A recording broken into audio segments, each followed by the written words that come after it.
Okay, I've just finished some exam grading from an algebra class, and I keep seeing this error. And so I want to do just kind of a review of how to square a binomial, how to raise a binomial to a power. And so it's really just like a plus b, and then parentheses quantity squared. How do I actually do that? What's going on there? The one thing that I will say, and I almost never put wrong things on screen or on board because I think they get burned into our minds, but I see this so often.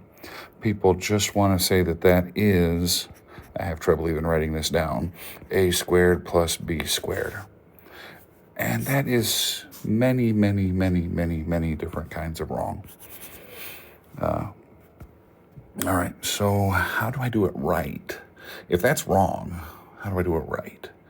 Well, the thing I got to remember is, what is an exponent? I like informal definitions because I think we remember informal definitions better. And if I think of an exponent like 2 cubed, what that cube is really telling me, it's telling me how many copies of the base I have multiplied together. And so that cube is really telling me that I have 3 copies, 2 times 2 times 2, of that base, right? Because the thing that the exponent is raising to the power we call the base. That's how many copies of that base are multiplied together. So I get 2 times 2 times 2, so that's going to equal 8. Well, the exact same idea holds here for a plus b quantity squared. Oops. It's supposed to be a stroke eraser. All right.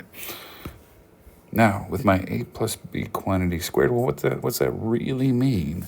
That means I have a plus b and then a second copy of a plus b multiplied together. Now, everybody at this point is going to say, FOIL! I kind of hate FOIL because FOIL is a memorized pattern. It does work. It will get you the right answer, but it's a memorized pattern, and memorized patterns, when you forget them, they fail. And so rather than writing out FOIL here, I'm going to distribute. And so what I'm going to do is I'm going to take this thing and I'm going to distribute that number, because it's a number like any other number, and I'm going to distribute it through the parentheses. That's going to give me a plus b times a plus b times b. Well, now it just looks funny because it's backwards, because I want to distribute that a through those parentheses, and I want to distribute that b through those parentheses. And so now I'm going to get a times a plus a times b plus a times b plus b times b.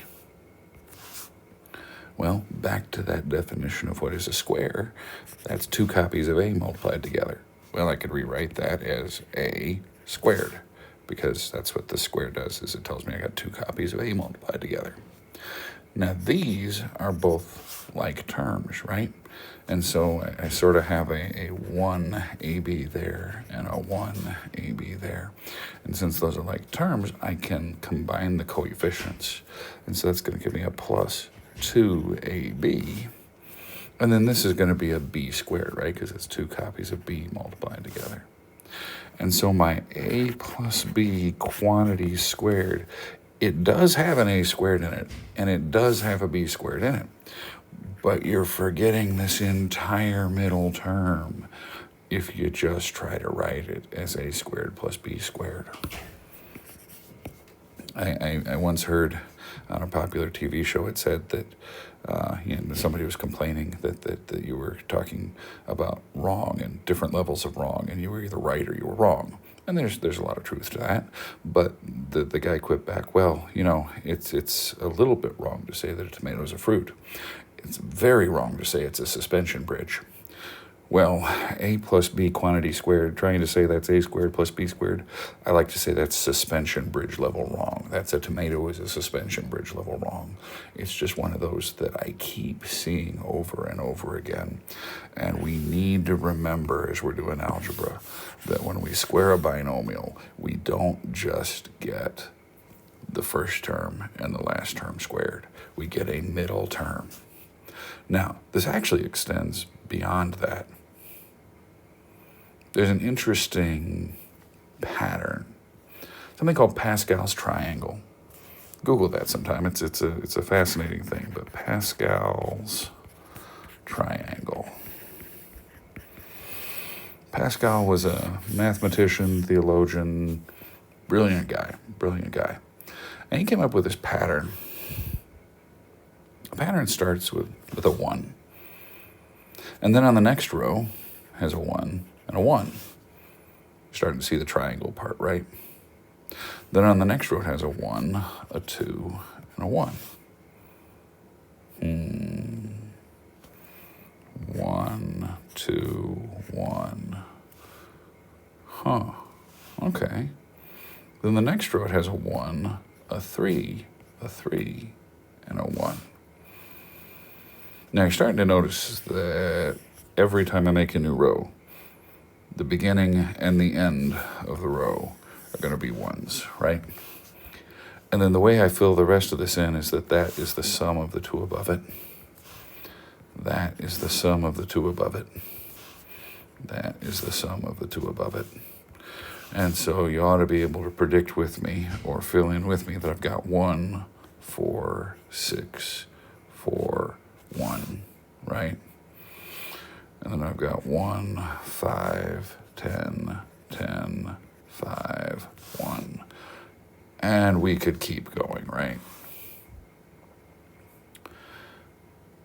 Now, if I think about my a plus b to the 0, what would that be? Well, anything to the 0 power, aside from 0 to the 0, would be 1.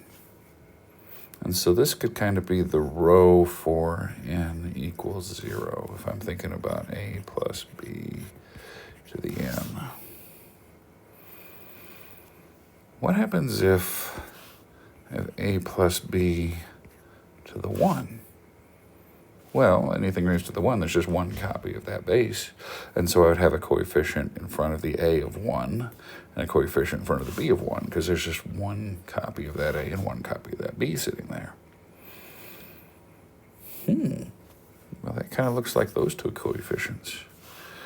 And so if that was to the 1, okay, let's try to follow this pattern a little bit further. What if I had a plus b squared? Well, that we just did. We said that was a squared plus 2ab plus b squared. That looks like a 1, a 2, and a 1. Huh. So I wonder, there's part of me that gets curious, right? Okay, I'm lying. I know this. But it's still worth the exercise. How do I do this? If I have a plus b, quantity cubed, and I want to follow this pattern, I'm going to guess, and then we're going to do the math. Okay, I'm not going to guess. I know this pattern. I know it works. But then we're going to do the math and prove that it works. If I got this, what's going to happen? I got my a cubed, and then that's going to be plus 3a squared b to the 1, because I'm reducing the power of a by 1 and increasing the power of b by 1, because it's kind of b to the 0 there, right? Because b to the 0 is 1. Okay, well, now I'm going to go on with that pattern. I'm going to say 3a to the 1 b squared, and then plus b to the 1. And so I'm going to see now if that's correct. I know it is, but let's prove it. Okay, this is going to be all sorts of tedious and fun. What do I know about a plus b cubed? Well, I know that it's a plus b squared times a plus b, right? Because that's still 3 copies of a plus b being multiplied together. Well, I know what a plus b squared is because we just did it. And so that's going to be a squared plus 2ab plus b squared, right? And then that'll be times a plus b. So we've short-circuited a little bit of the painful algebra. But now I still got to distribute that a plus b through those parentheses, right? So I still got to take this thing. Well, let's change colors. I still got to take this thing and distribute it through all 3 of those. Well, let's stop hiding from the pain and let's do it. try to give myself as much room as possible here and write as neatly and tinily as possible because there's going to be a lot of stuff on the paper here. All right, so I got a squared times a plus b plus 2ab times a plus b squared times a plus b. All right. Now I've got 3 more distributions to do, right? I've got to distribute that through those two, that through those two, and that through those two. And then see if we got any like terms that can combine and make this simpler, because we're going to have, 6 different terms. And I'm predicting that we have 4 terms, so hopefully some stuff combines. Okay, what do we got? We got a cubed, right? Because a squared times a. And then we have a squared times b. All right, that's a start. Now I've got 2ab times a. Well, that's going to be 2a squared times b, right? Because it's going to be 2ab times a. Now I'm going to have 2 copies of a multiplied together there. Now that's going to be plus, and that 2ab times b is going to give me the 2ab, but it's going to be times b, so I have another b, and there's that b becomes squared. All right, well, now when I distribute this through, that's going to be b squared times a. And when I distribute that through, that's going to be b cubed. Oh, boy. We're getting there.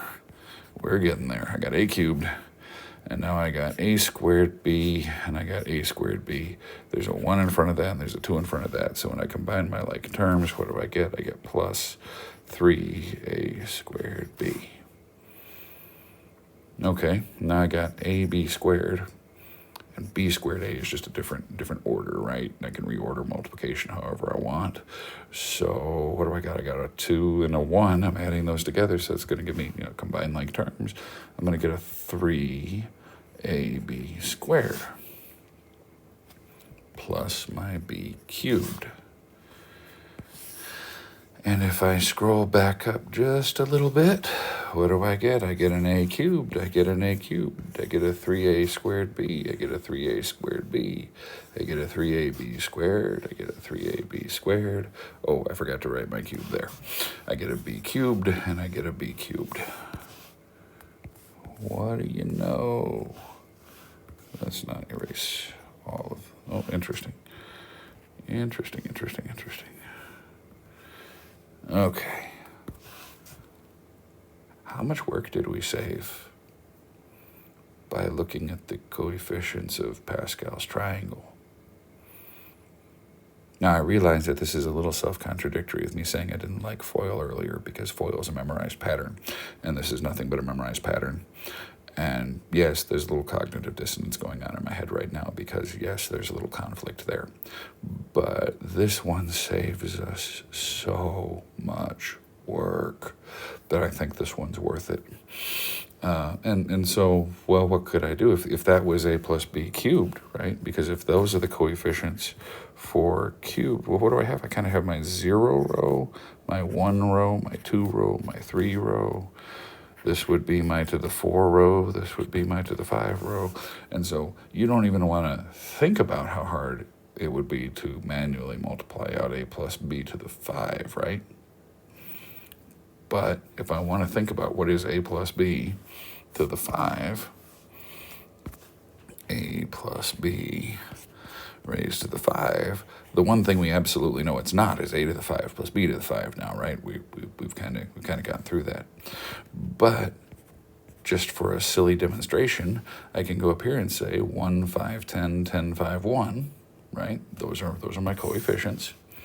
And so I'm going to start out with a to the 5th, and kind of this implied b to the 0, right? And then I'm going to reduce the power of a and increase the power of b. b to the 0 is 1, so I'm not going to write it, because 1 times a to the 5th is a to the 5th. All right, so that'll be 1, then 5, then that will be a to the 4th, b to the 1, plus 10, a cubed, b squared, plus 10, a squared, b cubed, plus 5, a b to the 4th, plus b to the 5th. And so with Pascal's triangle, I'm able to expand that crazy, crazy fast without having to do the probably page of algebra that I would have to do to manually expand that huge thing. All right. I don't really expect us to use that Pascal's triangle trick all that much, but it's a useful thing to remember. And if anything, what I really wanted to drive home is this idea that a plus b squared, there's a lot more to it than just squaring the individual pieces. And once I remember there's a lot more to it than just squaring the individual pieces, then I can think about what does a square mean. It means 2 copies of the base multiplied together. And then I can fight through this first pattern, this first bit of work, and I can get to my a squared. A plus b squared is a squared plus 2ab plus b squared. There's this idea that you never remember the last thing you learned. You remember the thing before the last thing you learned, the thing that it took for granted. And so what I'm really trying to do here is give you a little bit more to anchor in the idea that this a plus b squared, there's more to the story. And once you remember there's more to the story, you can go back to your fundamentals and you can figure out what it actually is. All right. I hope that helps, and I hope that helps us not mess up squaring a binomial.